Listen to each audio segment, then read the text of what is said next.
Hello guys, have a nice morning to you all. I Arunjay sir welcome you all to my YouTube channel EPC English Classes. Hi friends, how are you? Are you fine? Aren't you? अच्छे हो ना? क्या सब ठीक ठाक चल रहा है ना? पढ़ाई लिखाई चल रही है ना आप लोगों की? बोलो प्रीवियस वीडियो समझ में आया था ना आप लोगों का? आप लोगों को प्रीवियस वीडियो समझ में आई ना? इन प्रीवियस वीडियो समरी है ना, summary of the poem sweetest love I do not go I provided in the previous channel, in the previous video, है ना? तो आई थिंक आप उसे देख लिए होंगे, समझ लिए होंगे, है ना? और रट्टा नहीं मारना है दोस्त, है ना? रट्टा नहीं मारना है। मैं पढ़ाता हूँ रट्टा मारने के लिए नहीं, मैं पढ़ाता हूँ समझाने के लिए, है ना?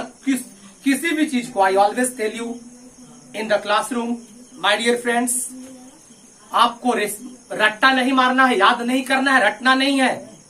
हम उस स्टाइल में पढ़ाते ही नहीं है कि आपको रटना है। Neither you have to remember summary nor you have to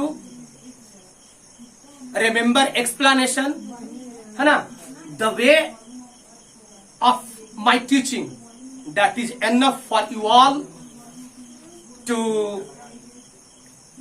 write summary, to explain the given lines, to solve the objective questions, है ना? मैं आपको हमेशा बोलता हूं ना दोस्तों कि आपको रटना नहीं है। Whatever I am teaching you, है ना, try to understand that.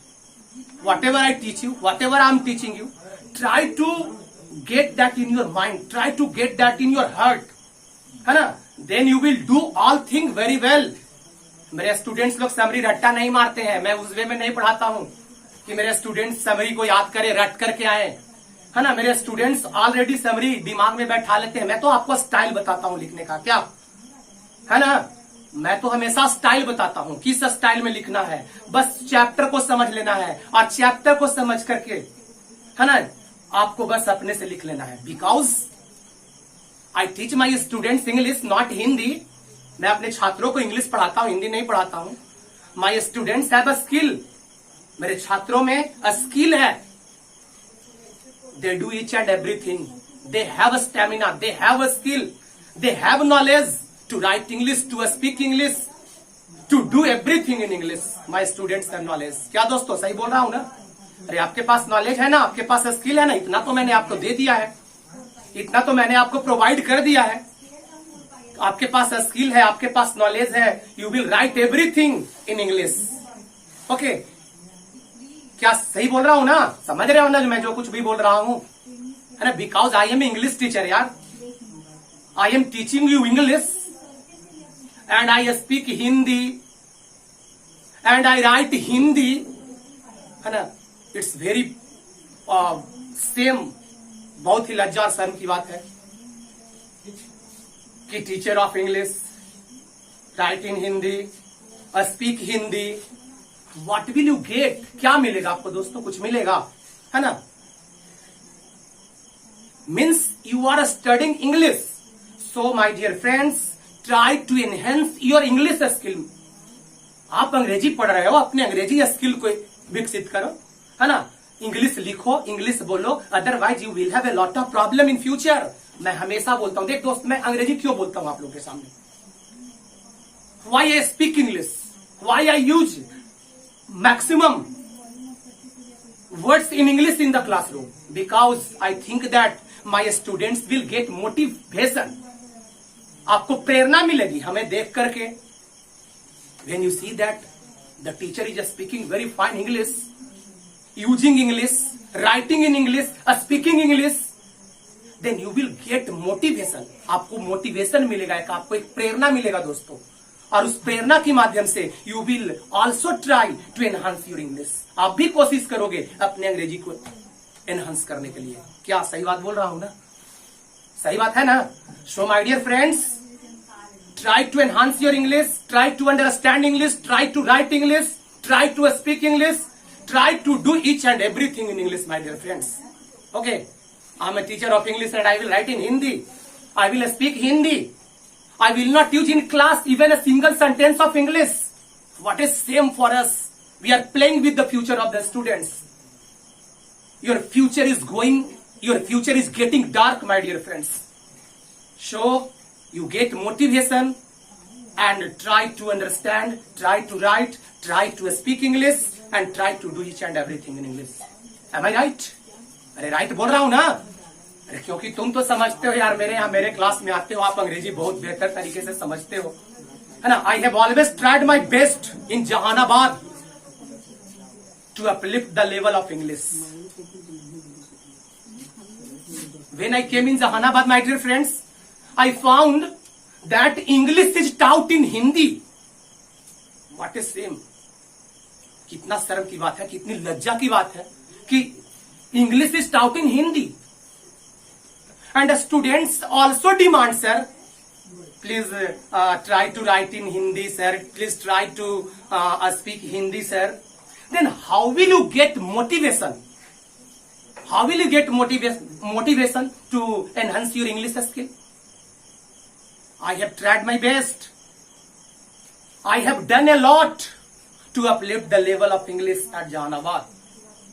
And my so many students, they are doing very well in English. And due to, when I use English in the classroom, my students get motivation. And they use English and they also try to enhance their English skill. So that my so many students at present, they are working abroad. विदेश में मेरे दोस्तों, मेरे students लोग, जो students मेरे यहाँ पढ़ते हैं, जो स्टूडेंट्स मेरे यहाँ क्लास लेते हैं, they are working abroad. They say that, sir, by dint of you, we are working abroad. They always thank me. They always phone me. They always contact with me. Sir, by dint of you, we are working abroad and we are doing well and we are earning a lot. So, my dear friends, बच्चों, try to improve your English. Okay? Hindi का लफड़ा छोड़ दे, हिंदी का लफड़ा छोड़ दो, अंग्रेजी सीख लो, अंग्रेजी को एनहांस कर लो, नहीं तो after 12th class you will have to face a lot of problem. I don't play with the future of the students. I try my best that I am a language player, I am an English teacher. So I should speak English, I should use English in the classroom so that my students, they get motivation from me and they start using English and they may get benefit and they do well in their competitive examination in their future. So my dear friends, try to understand English and try to use English and try to understand English. Okay, बात समझ में आ रही है ना? अंग्रेजी का use करो दोस्तों. अंग्रेजी पढ़ रहे हो, अंग्रेजी पढ़ो, इंग्लिश पढ़ो, हिंदी में मत यूज करो, हिंदी मत लिखो, हिंदी मत बोलो. ट्राई करो अंग्रेजी बोलने का, है ना? फ्यूचर को बर्बाद मत करो. After 12th class you will get that what is the importance of English और व्हाट आई हैव डन. मैंने क्या किया 11 12 तक, up till 11 and 12 what I have done, है ना? You will find after 12th class that I have got nothing. You are zero and you will have to start from beginning. और आपको beginning से फिर अंग्रेजी को स्टार्ट करना पड़ेगा. आप सोचो जरा कितनी परेशानी होगी आपको अगर आप अपने अंग्रेजी को इंप्रूव नहीं करते हो, my dear friends. Okay, so I am a language player and I also want to make you a good language player. मैं आपको भी लैंग्वेज प्लेयर बनाना चाहता हूं, है ना? क्या तैयार हो ना? To want to be a language player, to do everything in English. अंग्रेजी में सब कुछ करने के लिए आप तैयार है ना? अंग्रेजी सीख लो दोस्त, अंग्रेजी सीख लो. हिंदी की फिराक में मत चलो कि हाँ हिंदी लिखवाई जाती है, हिंदी पढ़ाई जाती है ना? बहुत प्रॉब्लम होगा. 12th क्लास के बाद आपको समझ में आ जाएगी what is the importance of the English. English is the window through which you can see the whole world, my dear friends. You can do nothing in your life without English. बिना अंग्रेजी के आप life में कुछ नहीं कर सकते हो. You will do nothing. You will be zero.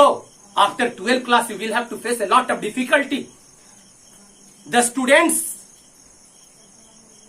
who have no skill in English, who have no knowledge in English, my dear friends, after 12th class, क्या कहे, बहुत परेशानी का सामना करना पड़ते हैं. They even don't secure 12 or 13 marks in English. What a shame for us that we are teaching English. And my students are not getting 12 or 13 marks in English in any competitive exam. Ram Ram Ram. सो दोस्तों, इसलिए अंग्रेजी को try करो बेहतर करने का, अंग्रेजी बेहतर करो, है ना। हिंदी के पीछे मत भागो, नहीं तो सब दिन हिंदी के पीछे भागते रह जाओगे, आपकी अंग्रेजी कमजोर रह जाएगी और आप कुछ नहीं करोगे फ्यूचर में। So my dear friends, enhance your English, है ना, and do well in future and you will get everything.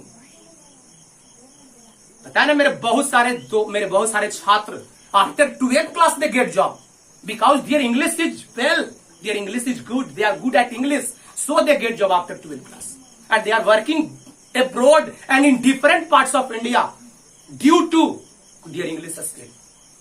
अपने अंग्रेजी स्किल की बदौलत वो विदेश में काम कर रहे हैं, भारत के डिफरेंट पार्ट्स में काम कर रहे हैं। Even they are working in government sectors and also in private sectors, my dear friends, because I do hard labor with them. I want to improve their English. That is why my students are getting success in all fronts, in every areas, in government field, in private sectors, and they are earning a smart salary, they are earning handsome salary due to English, my dear friends. So try to improve your English। मैं यही suggest करूंगा, अंग्रेजी improve करो। और मैं इसीलिए अंग्रेजी का प्रयोग करता हूं कि मेरे स्टूडेंट्स लोग अंग्रेजी का प्रयोग करें क्लासरूम में, मेरे स्टूडेंट्स लोग अपने अंग्रेजी को बेहतर कर ले ताकि फ्यूचर में उसको कोई परेशानी का सामना नहीं करना पड़े। ओके, एक भी कंपटीशन बिना अंग्रेजी के आप पास नहीं कर सकते हो दोस्तों। एक भी इंटरव्यू आपका हिंदी में हेल्ड नहीं होगा माय डियर फ्रेंड्स। सब कंपटीशन, सारा इंटरव्यू आपकी अंग्रेजी में हेल्ड होगी। इसलिए दोस्तों, I am not telling you that you don't study Hindi, you also study Hindi, but try to improve your English, try to be a good language player. And teachers of English, they should also try in their classroom that their students may improve their English. Okay? Getting any problem? मेरे छात्र लोग भी बोलते हैं sir थोड़ा सा हिंदी का प्रयोग कीजिए सर। मैं करता हूं, समझाता हूं, हिंदी में भी पढ़ाता हूं, अंग्रेजी में भी समझाता हूं, लेकिन मैं कोशिश करता हूं, चूंकि अंग्रेजी पढ़ा रहा हूं इसलिए अंग्रेजी को इंप्रूव करो, अंग्रेजी को बेहतर करे मेरा छात्र। और मैं जब मैं फाइट नहीं करूंगा, मैं तुम्हें गाइड नहीं करूंगा, तो how will you improve your English? कर सकते हो आप अपने अंग्रेजी को इंप्रूव? नहीं, कभी नहीं कर सकते। इसलिए मैं बढ़ चढ़ करके, आगे बढ़ करके मैं अंग्रेजी का यूज करता हूं क्लास में। और those who have no knowledge of English, how will they guide their students?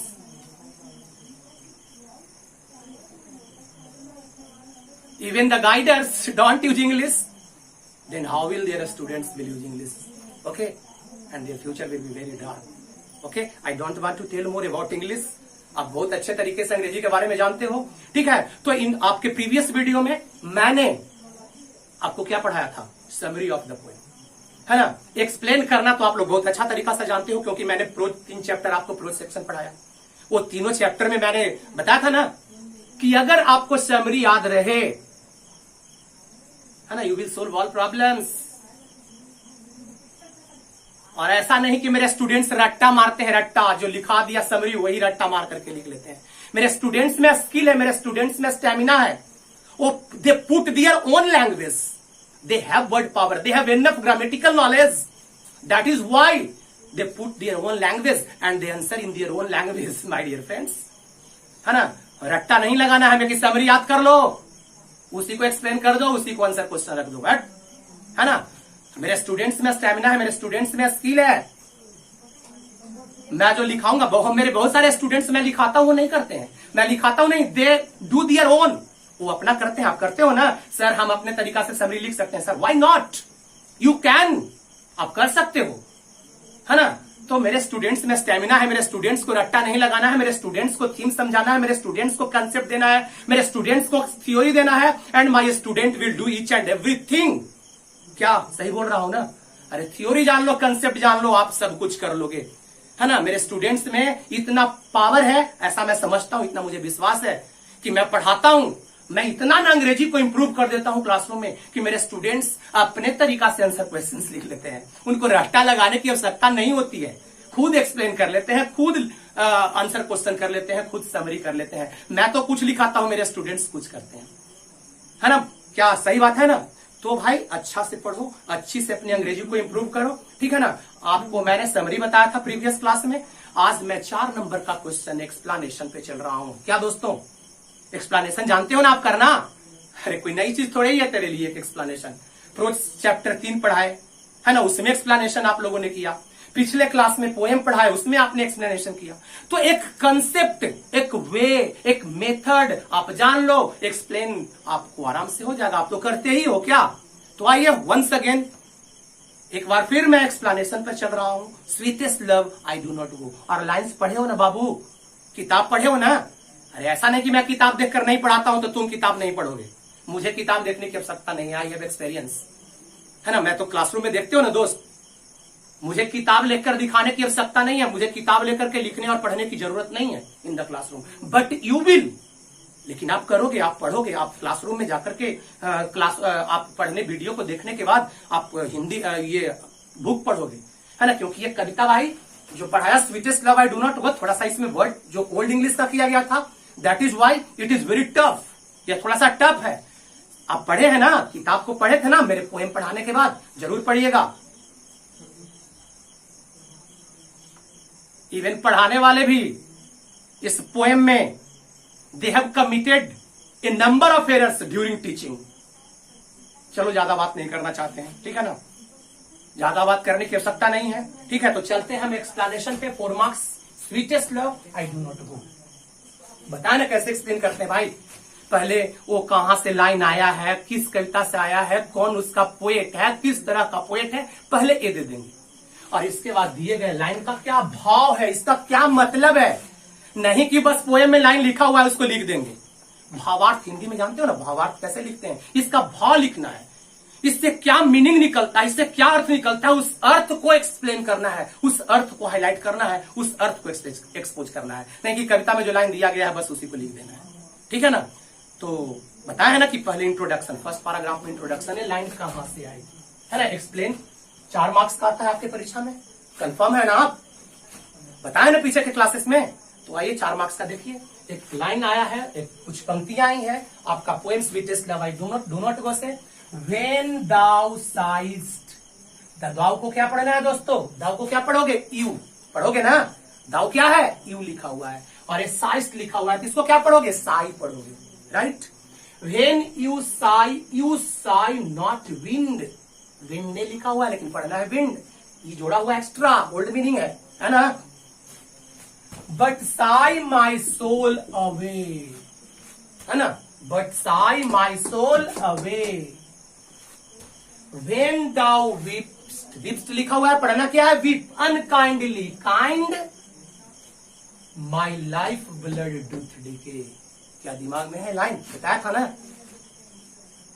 The poet बताता है ना, उसकी प्रेमिका सुबकती है, आहे भरती है, सिसकियां भरती है, रोती है ना, कवि को फॉरवर्ड करती है, मत जाओ ऑन द जर्नी पर मत जाओ, विदेश यात्रा पर मत जाओ, है ना, मना करती है, वो रोती है ना। तो बताया था ना कि पोएट अपने प्रेमिका को, रोना को रेन से तुलना किया है, सुबकना को स्ट्रॉन्ग विंड से तुलना किया है, जो उसके लाइफ ब्लड को क्या करता है, उसके जीवन को क्या कर देता है, क्षय कर देता है, उसके जीवन को नष्ट कर देता है। तो कवि कहता है कि ऐसा मत करो, ये मेरी यात्रा को क्या बना देगा, डेंजरस बना देगा, ये मेरे लाइफ को डिके कर देगा, ये मेरे जीवन को क्षय कर देगा, ये मेरे जीवन को बर्बाद कर देगा, ये मेरी आत्मा को मेरे शरीर से बाहर कर देगा, और मेरे शरीर में बहने वाले रक्त क्या हो जाएंगे, क्षय हो जाएंगे। तो इसी को आपको एक्सप्लेन करना है ना। कितने नंबर का क्वेश्चन आते हैं, 4 मार्क्स का, राइट। कितना नंबर का आता है, 4 मार्क्स, है ना। आपके एग्जाम में रहेंगे एक्सप्लेन द गिवन लाइंस, दिए गए पंक्तियों को एक्सप्लेन करें। तो ये पंक्ति है sweetest love I do not गो का एक, है ना, कुछ पंक्तियां हैं और इसे हमें क्या करना है, एक्सप्लेन करना है, ठीक है। इतना लिख लीजिए, इसको कैसे आंसर लिखेंगे, एक्सप्लेन करेंगे, दिखाते हैं, राइट, ठीक है। तो जो लाइन अभी दिया ऊपर में, है ना, when thou sigh you sigh not wind, but sigh my soul away, when you weep unkindly kind, my life's blood doth decay, है ना। तो आइए सबसे पहले तो हम क्या करते हैं, किसी भी एक्सप्लेनेशन को, है ना, 2 पार्ट में लेकर के चलते हैं। फर्स्ट ऑफ ऑल सबसे पहले क्या करते हैं, इंट्रोडक्शन देते हैं इस लाइन का, कि ये लाइन कहां से आई है और किसने लिखा है ना। समरी जो है ना वो आपको मदद करेगा, बिल्कुल, है ना। समरी मदद करेगा, समरी से आप डील करेंगे। ऐसे रटना नहीं है, बस तरीका जान लेना है। इन्हें कि हम समरी रट्टा मार रहे हैं, रट्टा मार रहे हैं, रट्टा मार रहे हैं। पहला पैराग्राफ याद किए, दूसरा में आए, पहला भुला गए, है ना। पहला याद हुआ, पूरा याद किए, पहला फिर रट लिए, दूसरा भुला गए। रट्टा नहीं मारना है, बस समझना है दोस्तों कैसे लिखते हैं, है ना। क्योंकि आपको तो मैं हमेशा ये समझाते रहता हूं कि अपने राइटिंग स्किल को डेवलप करो अंग्रेजी। मेरे कम से कम अंग्रेजी बोलो नहीं तो रिटन स्किल को डेवलप कर लो, लिख लो अंग्रेजी, है ना। मेरा पढ़ाने का तौर तरीका है, मेरा पढ़ाने का मेथड है, मेरा पढ़ाने का कंसेप्ट है, मेरा पढ़ाने का थ्योरी है ना। और मेरे स्टूडेंट्स लोग करते हैं, है ना। मैं कुछ लिखाता हूं लेकिन मेरे स्टूडेंट्स में इतने स्किल होते हैं कि वो खुद ब खुद समरी अपने से एक्स्ट्रा लिख करके आते हैं, एक्स्ट्रा बोल देते हैं, है ना। इतना स्किल भर दिया है मैंने अपने छात्रों में, है ना, कि वो एक्स्ट्रा करके आते हैं और एक्स्ट्रा बोल लेते हैं, है ना। करते हो ना भाई, कर लेते हो ना। तो आइए तो देख लीजिए, एक्सप्लेनेशन तो आप भली भांति जानते हैं, कोई नया चीज आपके लिए नहीं है ना, लेकिन फिर भी देख लीजिए। तो आइए सबसे पहले उस लाइन का इंट्रोडक्शन देते हैं। क्या इंट्रोडक्शन? दीज लाइन्स, है ना, ये पंक्तियां हैव बीन टेकन, लिया गया है, from the poem, from the poem sweetest love I do not गो, है ना। ये दिया गया पंक्तियां जो है, ये पंक्तियां जो है वो कविता sweetest love I do not go से लिया गया है ना। कंपोज्ड बाय, जिसकी रचना की गई है, the pioneer of metaphysical poetry, है ना। समझ में तो समझाया ही था आपको। This lines have been taken from the poem sweetest love I do not go, composed by the pioneer of metaphysical poetry John Donne. ये पंक्तियां कविता sweetest love I do not go से लिया गया है, जिसकी रचना आध्यात्मिक कविताओं के अगुआ, आध्यात्मिक कविताओं के मार्गदर्शक, पायनियर का मतलब क्या होता है दोस्तों? मार्गदर्शक। मेटाफिजिकल का मतलब क्या होता है दोस्तों? आध्यात्मिक, है ना। जिसकी रचना आध्यात्मिक कविताओं के मार्गदर्शक अगुआ जॉन डोन के द्वारा किया गया है ना। कितना आसान है, एकदम रटा दिए हैं आपको क्लासरूम में, ऑफलाइन क्लास में, क्या रट ली हो ना। जब 3 प्रोज सेक्शन में, जो प्रोज सेक्शन से 3 चैप्टर मैंने निकाला था, उस प्रोज सेक्शन में आपको मैंने पूरी बेहतर तरीके से आपके दिमाग में भर दिया था, how will you explain any line. तो कोई नया तो है नहीं आपके लिए, है ना। अब आगे आइए, थोड़ा सा और एक लाइन बढ़ा दीजिए। The poet is well aware, कवि पूरी तरह से, वेल अवेयर, अवेयर मतलब जागरूक, सचेत, है ना। कवि पूरी तरह से जागरूक है, of the inevitability of death, of the inevitability of death, है ना। मौत की अवश्यम भाविता से कवि पूरी तरह से सचेत है, कवि पूरी तरह से जागरूक है। एंड पावर ऑफ लव, और प्यार की ताकत से भी कवि पूरी तरह से जागरूक है और पूरी तरह से क्या है? सचेत है। क्या गेटिंग ना? समझ में आ रही है ना बात? ये तो आपको रटा हुआ चीज है। रटा हुआ क्या मतलब? समझा हुआ चीज है ना। तो इतना तो कर लेंगे, इंट्रोड्यूस हो गया लाइन्स आपका। अब आइए यहाँ, what is the view of the poet now from the given lines. दिए गए लाइन से कवि का क्या व्यू है, कवि का क्या विचार है, अब वो देना है। What does the poet want to say, what does the poet mean through the given lines. क्या, कितना बेहतर लैंग्वेज दिया गया है ना। लग रहा है कि नहीं बेहतर लैंग्वेज? बहुत सारा लैंग्वेज मैंने देखा है, इतना गंदा क्या कहे समझ में नहीं आता है, ठीक है ना। तो कितना बेहतर लैंग्वेज में दिया गया है। लैंग्वेज बेहतर होना चाहिए दोस्तों। अच्छा नंबर लेने के लिए लैंग्वेज बेहतर दो आप, है ना। समझिए कि एक स्टैंडर्ड लैंग्वेज दीजिए, है ना। एक स्टैंडर्ड वे में लैंग्वेज दिया जाना चाहिए, ठीक है ना। तो ये आपका इंट्रोडक्शन हो गया। अब आइए, what does the poet mean to say through the given lines. दिए गए लाइन्स के माध्यम से कवि का कहने का क्या तात्पर्य है, अब वो देना है। ये तो समझ में आया ना, इतना जो लिखा से। These lines have been taken, ये पंक्तियां ली गई हैं from the poem sweetest love I do not go, Kavita sweetest love I do not go से, है ना। Composed by the pioneer of metaphysical poetry, जो आध्यात्मिक कविताओं के मार्गदर्शक अगुआ जॉन डोन के द्वारा रचित है ना। The poet is well aware, कवि पूरी तरह से जागरूक है, कवि पूरी तरह से सचेत है, of the inevitability of death, मौत की अवश्यम भाविता से, एंड पावर ऑफ लव, और प्यार की ताकत से। इंग्लिश पढ़ रहे हो, English, there must be body language, while studying or teaching English, there must be a body language. Communicative skill आपकी बेहतर होनी चाहिए if you are studying English my dear friends. Language must be a standard. Improve your body language when you are improving your English, when you are enhancing your English skill, है ना. You must, a English speaker, a English lover must have some body language. There must be good eye contact while a language player is teaching, while English teacher is teaching. Body language must be right and eye contact also must be right, my dear friends, है ना. तो ये आपका introduction हो गया. क्या कोई problem है? अब आइए, what does the poet mean to say, paragraph यहां से चेंज कर दीजिए और उसके बाद लिखिए. ठीक है, लिखिए, इतना कीजिए, दिखाते हैं पैराग्राफ चेंज कर. ठीक है ना. तो पहला पैराग्राफ में इंट्रोडक्शन हो गया. तरीका जान लो बेहतर तरीके से, तरीका बेहतर तरीके से जान लो. और इतना मुझे विश्वास है कि आप बेहतर तरीके से जानते हो तरीका एक्सप्लेन करने का, है ना. तो पहला पैराग्राफ में मैंने बताया लाइन कहां से आया, किस कविता से आई, है ना, कौन इसका पोएट है ना, किस तरह का पोएट है ना, कविता का क्या मेन थीम है, अब उस लाइंस का क्या मेन थीम है, तो उस पे आइए. कवि क्या कहना चाहता है उस दिए गए लाइन से. तो आइए लिखिएगा, ध्यान दीजिएगा. हियर द पोएट सेज, यहाँ कवि क्या कहता है, इस लाइन के माध्यम से कवि क्या कहता है.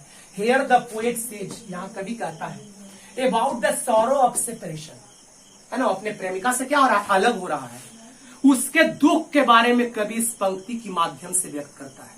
वो जो कविता जो अपने प्रेमिका से, है ना, from his beloved, separation from his beloved, है ना, यहाँ कवि अपने प्रेमिका से जो अलग हो रहा है ना, उसके दुख के बारे में कहता है ना. उससे जो दुख हो रहा है उसी के बारे में न कवि कहता है. और क्या कहता है, ही फॉरवर्ड्स, है ना, ही फॉरवर्ड्स. फॉरवर्ड मैंने क्या होता है दोस्तों, मना करना. फॉरवर्ड्स का मतलब मना करना. नारेशन बनाया ना इंपरेटिव सेंटेंस में, ही फॉरवर्ड मी, उसने मुझे क्या किया, मना किया. तो उसी का प्रेजेंट फॉर्म है फॉरवर्ड, है ना, सेकेंड फॉर्म फॉरवर्ड. तो ही फॉरवर्ड्स, इस पंक्ति के माध्यम से वो जो कहता है कि आप रोते हो, है ना, आप साई करते हो, सुबकते हो, है ना. सुबकना की तुलना स्ट्रॉन्ग विंड से किया है, ध्यान दीजिएगा. ही फॉरवर्ड्स हिज बिलवेड, वह अपने बिलवेड को फॉरवर्ड करता है, मना करता है. टू साई, सुबकने से, और सेड टीयर्स, आंसू बहाने से. रोती है ना, सुबकती है, आंसू बहाती है, मतलब रोती है. तो रोने और सुबकने से कभी क्या करता है, मना करता है. Because her sighs are like a strong wind. उसकी साई की तुलना लेखक ने किससे किया, स्ट्रॉन्ग विंड से. बोला है ना, मेरे सोल को अवे कर देता है. उसकी साइज जो है, उसका सुबकना जो है, उसका सिसकियां भरना है, उसकी आहें भरना है, उसकी तुलना लेखक ने स्ट्रॉन्ग विंड से किया है ना, जो उसके सोल को क्या करता है, अवे कर देता है, उसके शरीर से बाहर निकाल देता है ना. तो ही फॉरवर्ड्स हिज बिलवेड, कभी यहां पर अपने प्रेमिका को फॉरवर्ड करता है, मना करता है. टू साई, सुबकने से, सिसकियां भरने से, और सेड टीयर्स, आंसू बहाने से, मतलब रोने से. Because her sighs are like a strong wind. कभी कहता है जो तुम्हारा सुबकना है, तुम्हारा सिसकियां भरना है, तुम्हारी आहें भरना है, वो स्ट्रॉन्ग विंड के जैसा है, मजबूत हवा के तेज झोंके के जैसा है. ठीक है ना. And her tears like rain, और तुम्हारा टीयर्स कैसा है, भावार्थ स्पष्ट करो, क्या भाव निकलती है उससे. इनकी ऐसे ही लाइन को लिख दें. Here the poet say that when you sigh my soul is away, when you weep my life blood is decay. बहुत सारे लोग ऐसे ही लिख देते हैं, है ना. तो मेन क्या मीनिंग उससे निकलती है, उसका भाव को स्पष्ट करना है दोस्तों. क्या भाव निकलती है, उस भाव को स्पष्ट करना है ना. तो कभी अपने प्रेमिका को क्या करते हैं, मना करते हैं. टू साई, सुबकने से, और सेड टीयर्स, आंसू बहाने से. Because her sighs are like a strong wind. कभी कहता है तुम्हारा सुबकना, तुम्हारा सिसकियां भरना मजबूत हवा की झोंकों के जैसा होता है. ठीक है ना. And her tears like rain, और उसका रोना बरसा के जैसा होता है. Which will decay his life, जो उसके लाइफ को क्या करते हैं, डीके कर देते हैं. अरे मेरी आत्मा शरीर से निकल जाती है, मेरा ब्लड डीके कर जाता है, मतलब जीवन क्या हो जाती है, समाप्त हो जाती है. मतलब रोना और सुबकना देख करके लेखक की आत्मा, मतलब शरीर से जान ही निकल जाती है. और अगर ऐसा उसकी पत्नी करेगी, अगर ऐसा उसकी प्रेमिका करेगी, तो यात्रा क्या हो जाएगा लेखक के लिए? डेंजरस हो जाएगा, खतरनाक हो जाएगा। क्या? ठीक है ना? Which will decay his life, जो उसके लाइफ को क्या करेंगे? डीके कर देंगे, क्षय कर देंगे, बर्बाद कर देंगे, है ना? And will make his journey dangerous, और उसके यात्रा को कैसे बना देंगे? खतरनाक बना देंगे, है ना? Through this given lines the poet means to say, कवि का यही कहने का तात्पर्य है इन दिए गए पंक्तियों के माध्यम से। तो उसका मेन भाव को स्पष्ट करो। Don't write the lines of the poem in explaining. 4 number अगर लेना है ना, बेहतर तरीके से उसके भाव को स्पष्ट करो। समझ गए? फर्स्ट पैराग्राफ में इंट्रोड्यूस करो, and in the second paragraph what does the poet want to say, what does the poet mean to say, है ना? That should be exposed, that should be explained very clearly, है ना? Then you will get 4 marks my dear friends. मगनी का number नहीं मिलता exam में, है ना? अगर आप क्लियरली भाव को स्पष्ट करेंगे तब आप जाकर के 4 नंबर आप लेंगे। और ऐसे ही मेरे यहाँ का स्टूडेंट 142 और 144 नंबर नहीं आता है ना? और बिहार टॉप नहीं कर जाते हैं। हमारे यहाँ का स्टूडेंट्स बिहार टॉप कर जाते हैं, 144 142 नंबर ले आते हैं। ऐसे ही नहीं, वो देखते हैं, समझते हैं, लिखते हैं, अपने वे में तौर तरीका, जो मेथड मैं बताता हूँ, जो कंसेप्ट मैं देता हूँ, जो थ्योरी मैं देता हूँ, उसका यूज करते हैं। So my students perform well in the examination. I have no any medicine, my dear friends, that I give my students that you take this medicine, है ना? With cold water and hot water and you will be the topper. आप topper हो जाओगे। इस दवा को पानी में ले लेना या दूध में ले लेना, गर्म पानी में ले लेना, और तुम टॉप कर जाओगे। नो, मैं कंसेप्ट भरता हूं अपने स्टूडेंट्स में, मैं स्किल भरता हूं, नॉलेज भरता हूं अपने स्टूडेंट्स में। That's why my students perform well, that's why my student do well in the examination and they highlight the name of my institution. क्या है ना? आज सही है ना? तो ये था आपका एक्सप्लेनिंग। एक बार और समझ लो, एक बार और देख लो, वो तो समझ गया ना? These lines have been taken from the poem Sweetest Love I Do Not Go। ये पंक्तियां कविता Sweetest Love I Do Not Go से लिया गया है, composed by the pioneer of metaphysical poetry John Donne, है ना? जो आध्यात्मिक कविताओं के मार्गदर्शक जॉन डोन के द्वारा रचित है। क्या इन लिखा है? जो आध्यात्मिक कविताओं के मार्गदर्शक जॉन डोन के द्वारा लिखा गया है ना? The poet is well aware, कवि पूरी तरह से जागरूक है, कवि पूरी तरह से सचेत है of the inevitability of death, मौत की अवस्तंभाविता से, एंड पावर ऑफ लव, और प्यार की ताकत से। लिखा था ना, समरी में इंट्रोड्यूस किया था, तो वही चीज है। मेन एक्सप्लेनिंग में इंट्रोडक्शन तो हर बच्चा लिख लेता है ना? मेन उसका मेन भाव, जो मीनिंग एक्सप्लेन करना है, उसको मेन हाईलाइट करो, उसको मेन एक्सपोज करो। क्या? अब इसका एक बार मतलब समझ लो। Here the poet says about the sorrow of separation. यहाँ कभी क्या कहता है? सॉरो ऑफ सेपरेशन, जो अलग हो रहा है फ्रॉम हिज बिलवेड, अपने प्रेमिका से, उसके दुख के बारे में कहता है। बहुत दुख हो रहा है पोएट को भी, ठीक है ना? ही फॉरबिड्स हिज बिलवेड, वह अपने प्रेमिका को फॉरबिड करता है। फॉरबिड करना का मतलब मना करना, ठीक है ना? टू साई, सुबकने से, और सेड टीयर्स, आंसू बहाने से। बिकॉज, क्योंकि, हर sighs are like a strong wind, उसका सुबकना तेज हवा की झोंकों के जैसा है, एंड हर टीयर्स, और उसके आंसू जो रोती है, लाइक रेन, बरसात का जैसा है। Which will decay his life, जो उसके लाइफ को क्या कर देगा? डीके कर देगा, क्षय कर देगा, बर्बाद कर देगा, नष्ट कर देगा, and will make his journey dangerous, और उसके यात्रा को क्या बना देगा? खतरनाक बना देगा। राइट? Any problem? कमेंट जरूर करोगे, जरूर करोगे। अगर आपके पास कोई प्रॉब्लम होगा जरूर राइट करो, जरूर लिखोगे, कमेंट में जरूर दोगे, मेरे व्हाट्सएप नंबर पे संपर्क करोगे, है ना? कांटेक्ट करोगे फोन करके, जैसे भी हो। अगर if you have any problem तो contact me, okay? Getting? If any, have you any problem? No? आगे बढ़े, एक और एक्सप्लेनिंग करके दिखाते हैं, है ना? वन मोर एक्सप्लेनिंग, सी, देख लीजिए, है ना? तो नाउ वन मोर एक्सप्लेनेशन, एक और एक्सप्लेनेशन दे देते हैं। I think 2 explanations are enough in 1 chapter, okay? Because we have to get only theme, we have to get only method, we have to get only way how we explain the given lines, हम लोग दिए गए lines को कैसे explain करते हैं, ये हम लोगों को मेन दिमाग से समझना है। तो I think 2 points in explanation are enough for you all, है ना, that you will do them very easily, okay, right? दो काफी है ना। अरे आपको तो मैं क्लासरूम में ही एक्सप्लेनेशन समझा चुका हूँ कितना बेहतर तरीके से, है ना। आप तो एक्सप्लेन करते हो, मैंने तो क्लासरूम में दिया था भी, आपने एक्सप्लेन करके दिखाया भी था क्या, ठीक। तो मैं तो सोचा कि वो शायद भूल गए होंगे।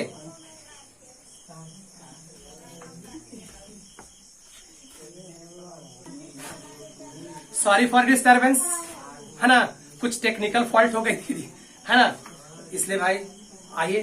तो बता रहा था कि एक्सप्लेन करना बहुत अच्छी तरीका से जानते हो, है ना। 2 एक्सप्लेनेशन आपके लिए बहुत इनफ होगा। तो आइए देख लीजिए, वन मोर आपको दिखा रहे हैं। एक लाइन है, they who one another keep in life never parted me, है ना। लास्ट लाइन आया है ना, वे जो एक दूसरे के एहसासों में रहते हैं, वे दो प्यार करने वाले जो एक दूसरे के दिल में रहते हैं, वो कभी जुदा नहीं हो सकते। क्या बताया था ना, जो एक दूसरे के दिल में रहते हैं मीन्स दो प्यार करने वाले के दिल क्या होते हैं, यूनाइट होते हैं। दे कैन बी पार्टेड, अलग हो सकता है दो प्यार करने वाला, but only physically not spiritually. शारीरिक रूप से तो प्यार करने वाले अलग हो सकते हैं, but spiritually solely they can never parted. लिखा है ना, समरी में भी आया है ना, here the poet consoles himself and his beloved by saying that true lovers never die.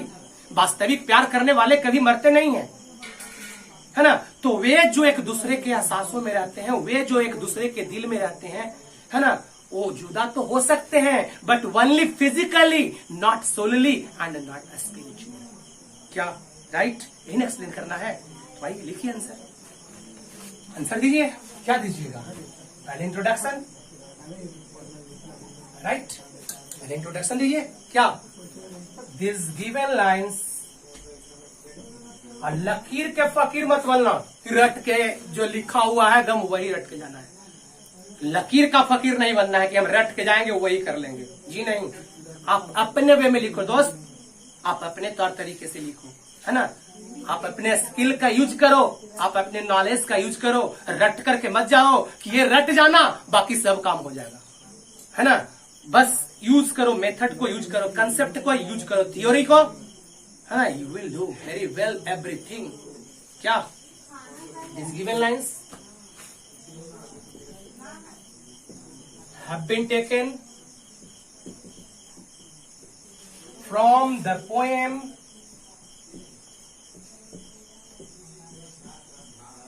Sweetest Love I Do Not Go,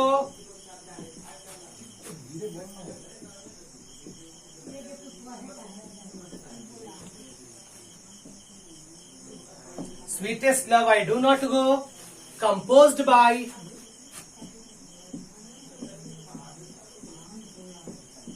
the pioneer of metaphysical poetry,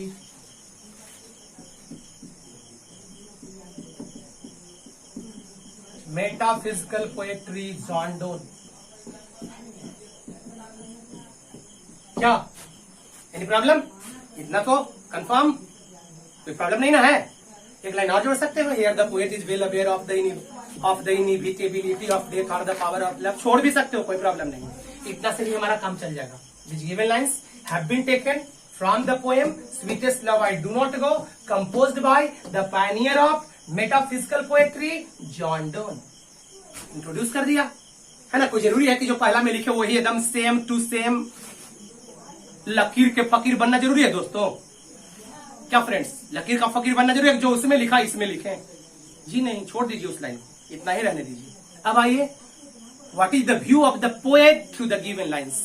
कवि का इस दिए गए पंक्ति से क्या व्यू है, क्या विचार है, कवि का कहने का क्या तात्पर्य है। तो पैराग्राफ चेंज करो और लिखो, here the view of the poet is that. Paragraph change कीजिए, लिखिए इतना पहले लिखिए और इसके बाद पैराग्राफ चेंज कीजिए, ठीक।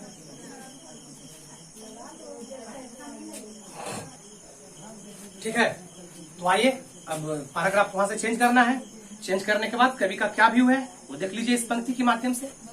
Here the poet is of the view that, here the poet is of the view that, यहाँ कवि का विचार है कि, कवि का व्यू का मतलब क्या होता है विचार, यहाँ कवि का विचार है कि मतलब वो जो दिया गया लाइन है वहां से कवि का विचार है कि क्या विचार है, true lovers live in one another soul, जो वास्तविक प्यार करने वाले होते हैं ना वो एक दूसरे के दिल में रहते हैं, है ना। Because their souls are united, क्योंकि जो दो वास्तविक प्रेमी होते हैं उनके सोल्स क्या होते हैं, यूनाइटेड होते हैं, है ना, एक दूसरे से यूनाइट होता है, एक दूसरे से जुड़ा हुआ रहता है, ठीक। As their souls are one, जैसा कि उसका सोल्स वन होते हैं, they can never be parted, वो लोग कभी अलग नहीं हो सकते हैं, उनकी आत्मा कभी एक दूसरे से अलग नहीं हो सकता है। Here the poet consoles himself, इस पंक्ति के माध्यम से कभी कंसोल करता है, अपने आप को सांत्वना देता है, एंड हिज बिलवेड, और अपने प्रेमिका को सांत्वना देता है, बाय सेइंग दैट, यह कहते हुए कि true lovers can be separated, true lovers अलग तो हो सकते हैं, है ना, ओनली फिजिकली, सिर्फ शारीरिक रूप से, नॉट स्पिरिचुअली, है ना, स्पिरिचुअली नहीं, आत्मिक रूप से नहीं, आत्मा से दो प्यार करने वाले कभी नहीं अलग हो सकते हैं, शारीरिक रूप से भले अलग हो सकते हैं, है ना। तो this is the view of the poet through this given lines, यही कवि का व्यू था इन दिए गए पंक्तियों से। क्या एक और आप सुन लो, here the poet is of the view that, ये सब रट जाना line, here the poet is of the view that, here the poet wants to say that, इस तरह से एक्सप्लेन करना, जब भी शुरू करना ना तो स्टार्ट ऐसे ही करना। Here the poet means to say that, here the view of the poet is that, here the poet is of the view that, here the poet wants to say that, here the poet means to say that, ये सब line रट जाओगे explaining में, समझ गया ना। ऐसे ही start करना सेकंड पैराग्राफ को, जब लाइन का भावार्थ जब स्पष्ट करोगे, है ना, तो ऐसे ही स्टार्ट करना। Here the view of the poet is that, here the poet is of the view that, here the poet wants to say that, here the poet means to say that, बस ऐसे ही start करना है, 3-4 line इधर याद रखना और इसी तरह से लाइन को स्टार्ट करना। तो here the poet is of the view that, यहाँ कवि का विचार है कि true lovers live in one another soul, जो वास्तविक प्यार करने वाले होते हैं वो एक दूसरे के आत्मा में रहते हैं। Because their souls are united, क्योंकि उसकी सोल क्या होता है, यूनाइट होता है, एक दूसरे से यूनाइट होता है, एक दूसरे से जुड़ा हुआ होता है, ठीक है। As their souls are one, जैसा कि उनके आत्मा एक होते हैं, they can never be parted, वो कभी नहीं जुदा हो सकते, है ना। Here the poet consoles himself, यहाँ कभी अपने आप को कंसोल करता है, इस पंक्ति के माध्यम से अपने आप को कंसोल करता है, अपने आप को सांत्वना देता है, अपने आप को ढाढ़स बनाता है, एंड हिज बिलवेड, और अपने प्रेमिका को ढाढ़स बनाता है, बाय सेइंग दैट, यह कहते हुए कि true lovers can be separated, वास्तविक प्यार करने वाले अलग हो सकते हैं। जैसे कवि यात्रा पर जा रहा है तो अलग हो रहा है कुछ समय के लिए अपने प्रेमिका से, लेकिन हमेशा याद करेगा वो अपने प्रेमिका को, और उसकी प्रेमिका तो उसे याद करेगी, ठीक है ना। तो true lovers can be separated, true lovers अलग हो सकते हैं, ओनली फिजिकली, सिर्फ शारीरिक रूप से, नॉट स्पिरिचुअली, आत्मिक रूप से नहीं। क्या समझ में आया, कोई प्रॉब्लम है नहीं ना।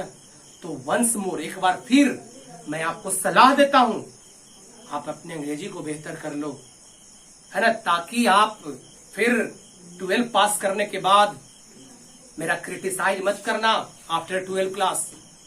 बहुत लोग तो गाली भी देते हैं, गाली मत देना कि क्या अंग्रेजी पढ़ाए थे, गए थे अंग्रेजी पढ़ने, हिंदी पढ़ा करके निकाल दिए क्लासरूम से, है ना। बाद में समझ में आएगी अंग्रेजी का क्या महत्व है। दोस्तों, हम क्यों अंग्रेजी का यूज करते हैं क्लासरूम में, हम क्यों चाहते हैं कि मेरे स्टूडेंट्स का रिटन स्किल डेवलप करे, मैं क्यों चाहता हूं कि मेरा स्टूडेंट्स अंग्रेजी बोले, इसीलिए 12 क्लास तो आप पास करोगे ही, है ना।